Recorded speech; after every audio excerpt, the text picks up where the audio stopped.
Sejam bem-vindos a mais um vídeo aqui no canal. Dessa vez eu vou fazer uma coisa diferente. Eu vou passar aqui alguns slides de noções básicas sobre o sistema off-grid para motorhome. O porquê disso? Porque eu andei comprando algumas peças para o meu carro, porque meu carro não tem sistema de energia solar, né? Eu comprei placa, controlador, essas coisas. E aí eu errei em algumas coisas. Aí eu fiz algumas pesquisas, aprendi um pouco na internet, e aí vou mostrar para vocês o resumo do que eu aprendi, né? Claro, eu não sou engenheiro elétrico, não sou técnico de eletricidade, não sou eletricista, eu sou enfermeiro. Mas informação é sempre bom, né? Então vamos lá. De novo, vou falar sobre noções básicas sobre o sistema off-grid para motorhome. O que é um sistema off-grid? Ele é um sistema no qual os componentes trabalham com o objetivo de captar a energia do sol e converter em energia elétrica, né? Então vamos lá. E o que compõe? Esse sistema é composto por placa ou painel solar, controlador de carga, bateria e inversor. Bom, a placa, né, ou painel solar fotovoltaico, é o dispositivo utilizado para converter a energia do sol em energia elétrica, né? Ele vai captar a energia do sol em seu ápice e transformar isso em energia elétrica. E o que é interessante saber sobre o painel solar? Primeiro, ele pode ser monocristalino ou policristalino. E outra coisa interessante é a potência da placa, né? Em watts. E o que é um painel solar monocristalino? Ele se refere ao uso do silício, que é o ingrediente básico da placa, né? Na produção da placa. A vantagem desse tipo de placa é que o silício dela é de alta qualidade e torna ela mais durável e mais resistente. A eficácia dessa placa também é maior, cerca entre 15% e 20%. Elas são mais eficientes em termos de espaço, elas são menores.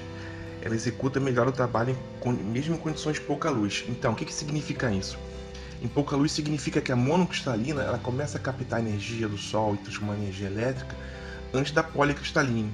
Então, tipo assim, dependendo de onde você estiver, lá pelas 6h30, 7 da manhã, ela já começa a captar um pouco de energia.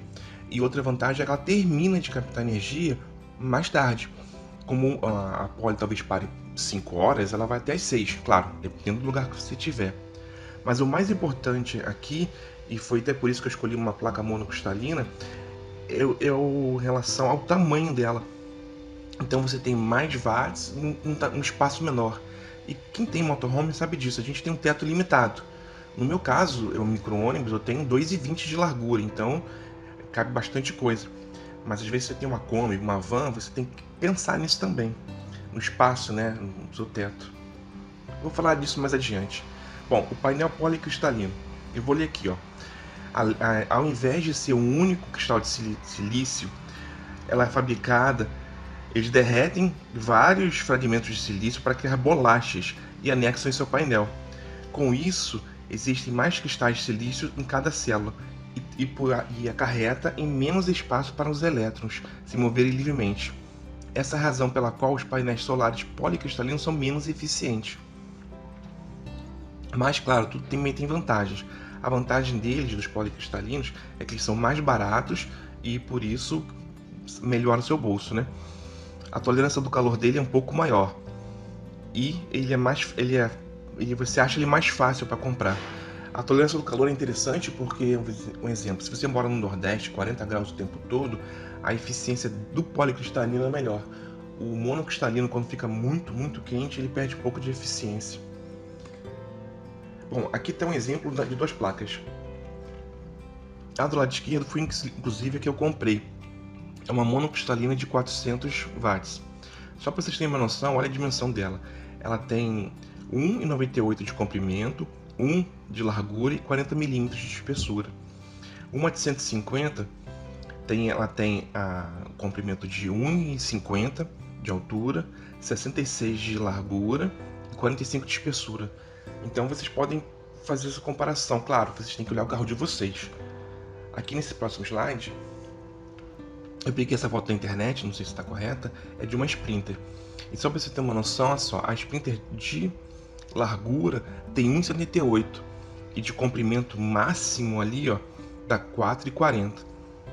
né? Voltando aqui, ó, então vocês têm que ver a dimensão da placa que vocês forem comprar. Antes de comprar, vocês têm que analisar o tamanho do teto do seu carro, a potência dela e verificar qual é o melhor custo-benefício, né? Antes de comprar, tem que dar essa analisada, gente. Aqui está a descrição da placa que eu comprei, é de 400. O que é interessante aqui, que eu vou falar depois no final, que ó, é corrente máxima de potência. Se você reparar, ela tem 10.15. Se você for ver uma de 150, se não me engano, tem 8 ponto alguma coisa. Aí você pode me perguntar, mas poxa, 400 só gera 10 amperes e a de 150 gera 8? Calma que no final eu vou contar para vocês a conta de como converter isso, né? De controlador, essas coisas. Outra coisa que importa aqui que eu te falei, a eficiência. Essa placa que eu comprei, por acaso, ela tem 20% de eficiência. Bom, potência da placa em amperagem. As placas solares hoje apresentam diversos tipos de potências, né? Potência watts, variando de 10 a 440 e gerando de meio até 11 amperes. E, de novo, cada projeto deve ser analisado visando maximizar a geração de energia, né, gente? Bom, vou falar agora no ponto 2, controlador de carga. Controlador de carga, vou ler aqui, tá? Deve ser ligado entre o painel solar e a bateria. Age como um gerenciador de carga e descarga das baterias otimizando esses processos. E a gente tem dois tipos de controlador de carga, MPPT e o PWM. O MPPT ele faz o rastreio entre a melhor combinação entre voltagem e amperagem. Dessa forma, se extrai maior potência possível dos painéis. Isso é importante. O controlador é como se fosse o coração do sistema, né? Já o PWM, ele simplesmente corta a tensão excedente, mantendo sempre a mesma amperagem. Agora eu vou falar um pouco mais sobre o MPPT. MPPT é a sigla para Maximum Power Point Tracking, que significa ponto rastreador de potência máxima. Esse tipo de controlador busca o ponto de máxima potência do painel solar.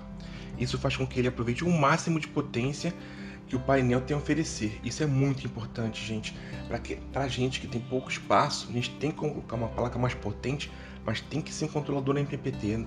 Tem que ter um bom coração o sistema, gente. Bom, ponto 3 aqui é bateria. Acho que todo mundo já sabe que é uma bateria, mas eu vou dar uma lida aqui, ó. Bateria é um equipamento que armazena e em seguida distribui essa energia. Sua função principal é distribuir energia elétrica para todos os componentes que precisem dela. E claro, a bateria é recarregável. Bateria, eu vou falar aqui ó, de 3 tipos de baterias: a bateria automotiva, a estacionária e a tracionária. A automotiva, como todo mundo já sabe, ela é feita para fornecer uma grande quantidade de corrente por um período curto de tempo. Quer dizer, ela é feita para explodir, né? Para dar aquele start no motor de arranque para ligar o carro. Já a bateria estacionária, ela é projetada para ciclos de descarga profundo, né? E a bateria tracionária possui características únicas e componentes químicos mais fortes para entregar uma maior condutividade elétrica e uma duração superior.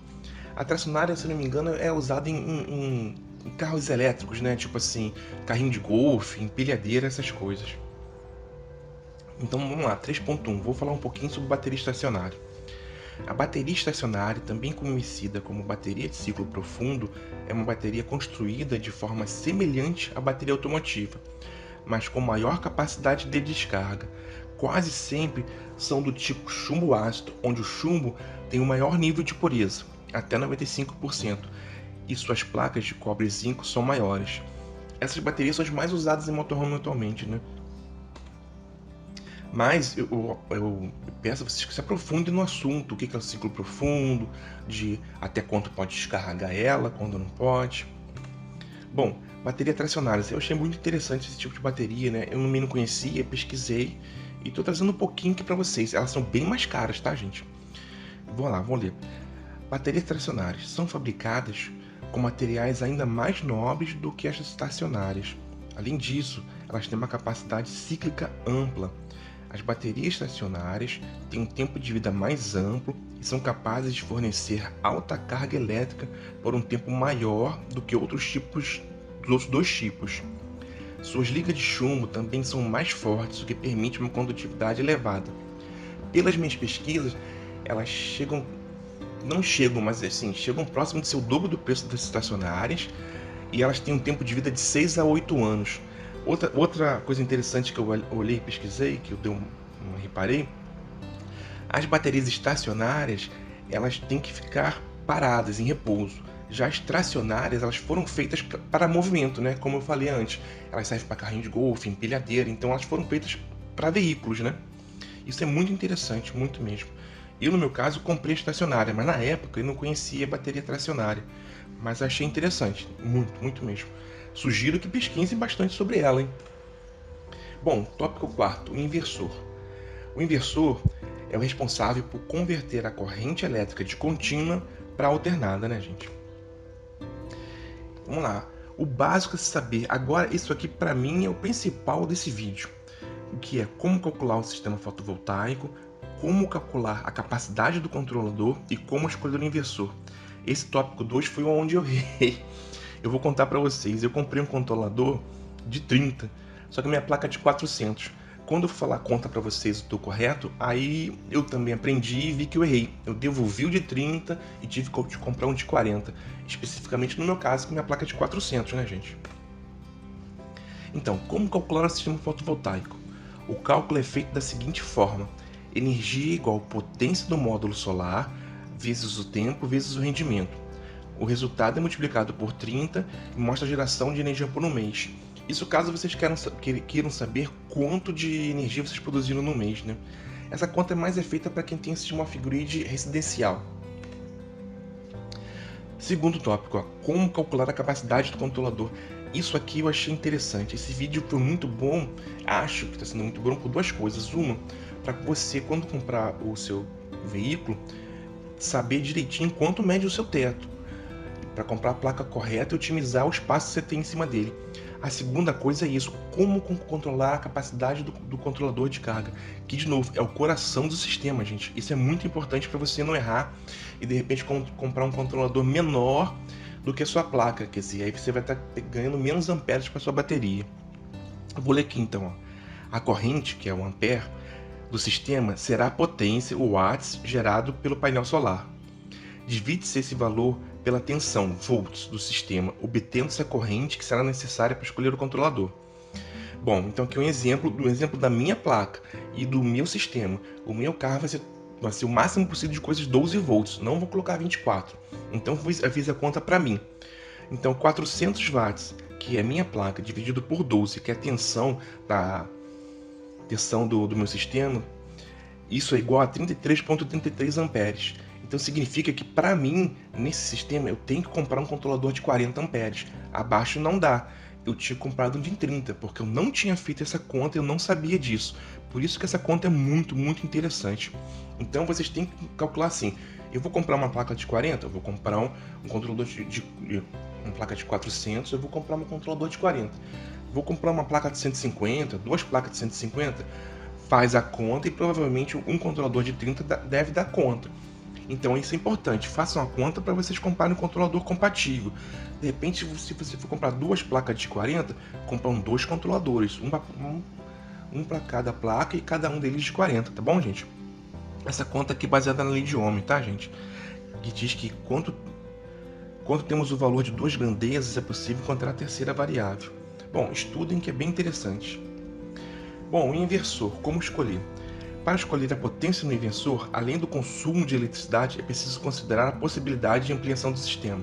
Então, o que vocês vão fazer? Quando vocês forem escolher, quando vocês forem fazer esse cálculo de saber qual a potência no inversor, pense o seguinte: vocês têm que somar.